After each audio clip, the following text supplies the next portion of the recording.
हो गया start. Hello student, आज हम पढ़ने वाले हैं प्रॉफिट एंड लॉस। तो आज हमारा पहला टॉपिक पढ़ने वाले हैं हम प्रॉफिट एंड लॉस। तो प्रॉफिट और लॉस में क्या होता है बेटाओं कि एक तो होता है हमारे क्रय मूल्य और एक और क्या होता है विक्रय मूल्य। ठीक है, तो हमें क्रय मूल्य और विक्रय मूल्य दोनों के बारे में जानना है। तो देखिए आप, क्रय मूल्य क्या होता है? क्रय मूल्य, थोड़ा बड़ा लिखो। क्रय मूल्य, क्रय मूल्य का मतलब होता है कॉस्ट प्राइस। क्या होता है? Cost price. कॉस्ट प्राइस को हम कहते हैं 100%। कितना परसेंट?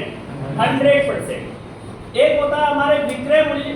विक्रय मूल्य, इस क्रय मूल्य को हम एक लागत मूल्य भी बोलते हैं। क्या बोलते हैं? लागत मूल्य। ओके, एक हमारे पास होता है विक्रय मूल्य। विक्रय मूल्य को हम क्या बोलते हैं? विक्रय मूल्य को बोलते हैं अपन सेलिंग प्राइस। क्या बोलते हैं? Selling price. सेलिंग प्राइस जो है इसका मतलब होता है बेचने वाला मूल्य। बेचने वाला मूल्य। ठीक है, अब आप समझते जाइए। अब आप कैसे निकालोगे इसे? हम जो है शॉर्ट फॉर्म में सीपी बोलते हैं। इसे हम शॉर्ट फॉर्म में क्या बोलते हैं? एसपी। देखो हमारे प्रॉफिट और लॉस वाली जो एक्सरसाइज होती है, उस प्रॉफिट और लॉस में हमारे क्या होता है कि हमारे एक या तो लाभ होती है या हानि होती है।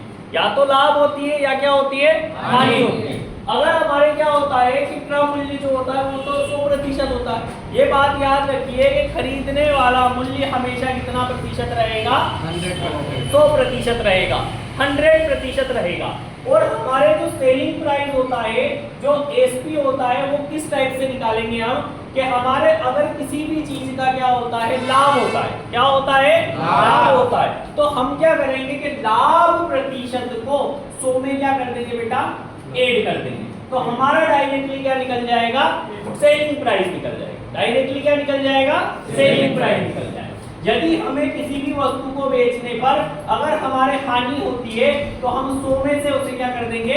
घटा देंगे। 100 में से उसको क्या कर देंगे बेटा? घटा देंगे। अगर लाभ होता है तो हम क्या कर देंगे? 100 में उसे जोड़ देंगे। अगर हानि होती है तो हम 100 में से उसे क्या कर देंगे बेटा? घटा देंगे। बात समझ में आ रही है क्या आपके? बात समझ में आ रही है कि अगर हमारे किसी भी चीज का हमें विक्रय मूल्य ज्ञात करना है तो हम क्या करेंगे? उसे 100 में लाभ को क्या कर देंगे? जोड़ देंगे। अगर हमारे हानि हो रही है तो हम लाभ हानि को क्या कर देंगे? घटा देंगे। बात समझ में आई आपके? देखिए भाई, अगर मैं आपको एक ऐसे भी, ये 100% होता है, ये भी 100% होता है, ये लाभ प्रतिशत है और ये भी क्या है? हानि। ठीक, मैं क्वेश्चन लिखता हूं कि 600 रुपए की वस्तु, 600 रुपए की वस्तु को 20% लाभ पर बेची गई। 20% लाभ पर बेची गई। उसका विक्रय मूल्य ज्ञात कीजिए। उसका विक्रय मूल्य ज्ञात कीजिए।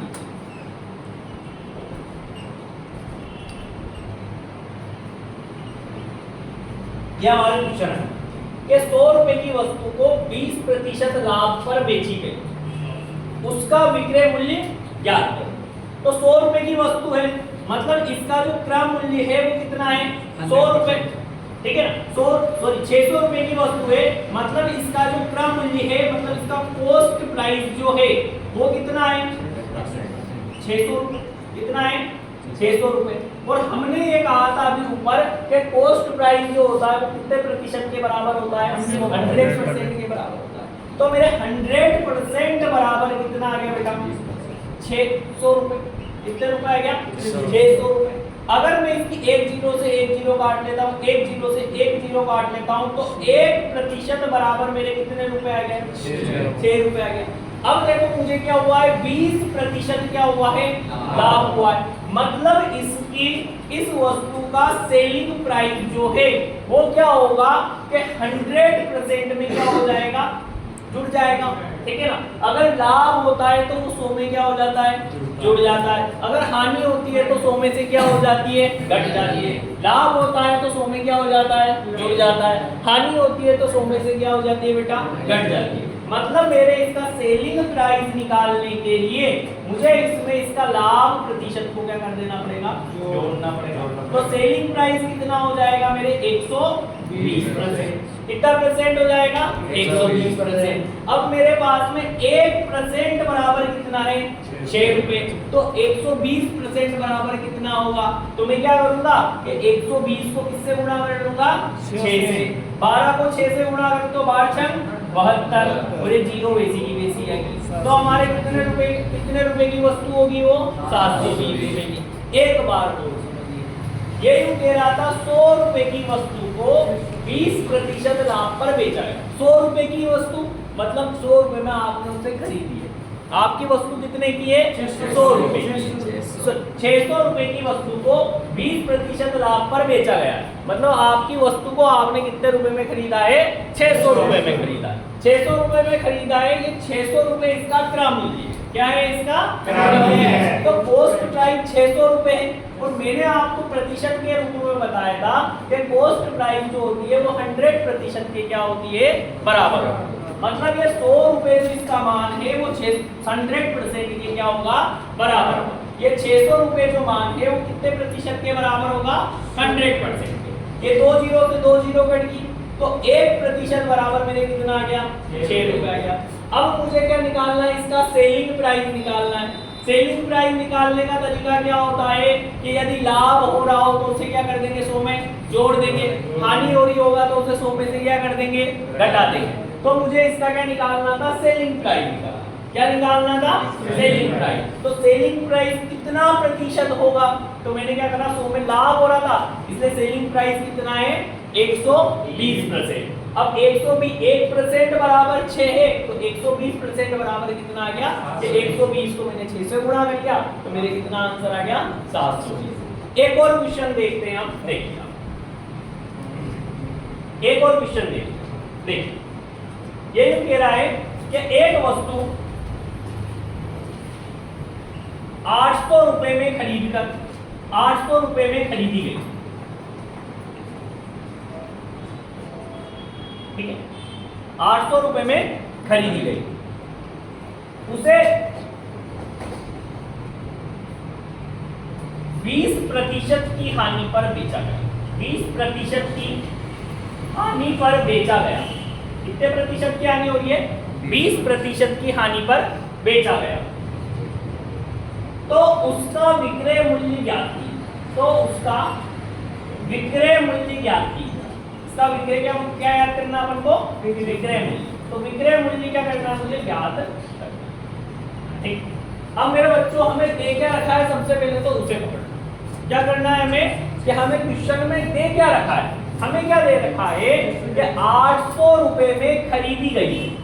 क्या खरीदी गई है, 800 रुपए में खरीदी गई है। मतलब आपने उसे 800 रुपए में खरीदा था, इसका मतलब ये हुआ कि आपका कॉस्ट प्राइस कितना है, 800।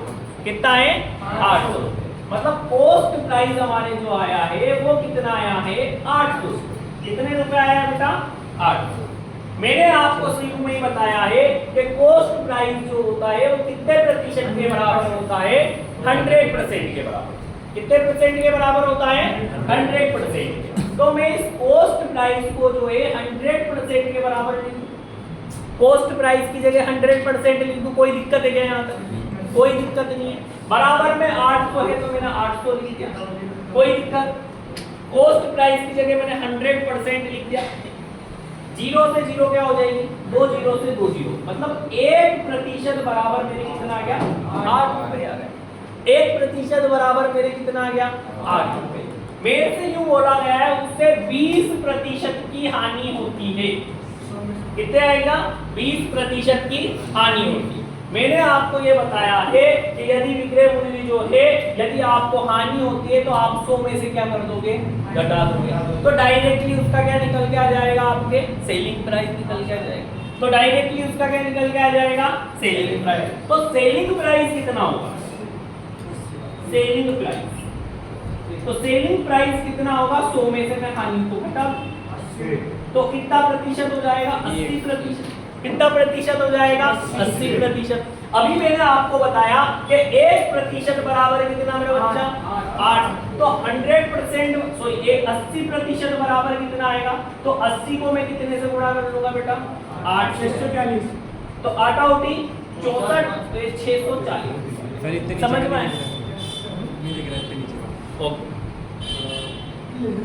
थोड़ा आप बोर्ड के उधर जाते हो ना बाहर